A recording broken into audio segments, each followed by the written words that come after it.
You are about to see what it's like from the passenger's perspective when catastrophe strikes and a jetliner crashes. This is an ambitious and dangerous test. A Boeing 727 was intentionally crashed in the desert to learn what really happens to passengers when a plane goes down and how they can survive it.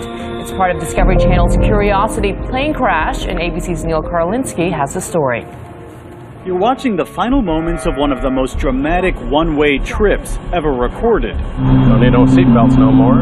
This Boeing 727 is being deliberately crashed into the desert. On board, more than $500,000 worth of crash test dummies, 38 specialized cameras, sensors, and a crew of incredibly daring pilots wearing parachutes. Minutes before impact, they bail out of a hatch in the back of the plane. Jumpers away, jumpers away. Then, the huge jetliner careens into the ground. A horrific yet survivable crash that tears the plane apart.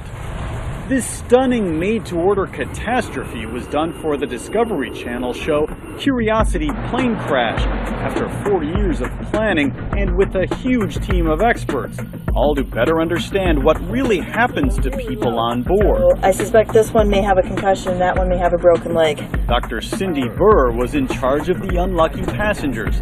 She told us her data makes crystal clear that bracing for impact can be a lifesaver. What should you do? Put your head, You put your head down, put your hands over, your hands over your head, yep, and just hold it. and that works. Well, yeah, it does. The crash was a belly flop, slightly nose first. Passengers near the front took the brunt of it. Rows 7 and forward were considered fatal. Seat 7A was actually catapulted out of the plane. Many of the seat-belted passengers who didn't bend over to brace had spinal injuries from jerking forward in their lap belts. We're going to put both of them on the sled and then we're going to see what happens. And she showed us something else in her lab, a simulated mother holding an infant on her lap, a familiar money saver for parents everywhere. After a relatively minor impact, the mother can't hold on.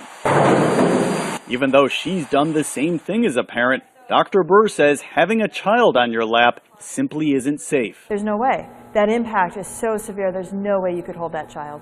The plane crash revealed other things too, like the tremendous amount of debris that can be deadly to anyone sitting upright. Also, how critical it is to be able to make your way out fast. Generally, sitting within 5 rows of an exit gives a passenger the best odds. That was quite possibly the most spectacular thing I've ever seen in my life. The science of destruction. A picture-perfect crash, a wrecked jetliner, and a treasure trove of new information about what it takes to survive the unthinkable. For Good Morning America, Neil Karlinski, ABC News, Detroit.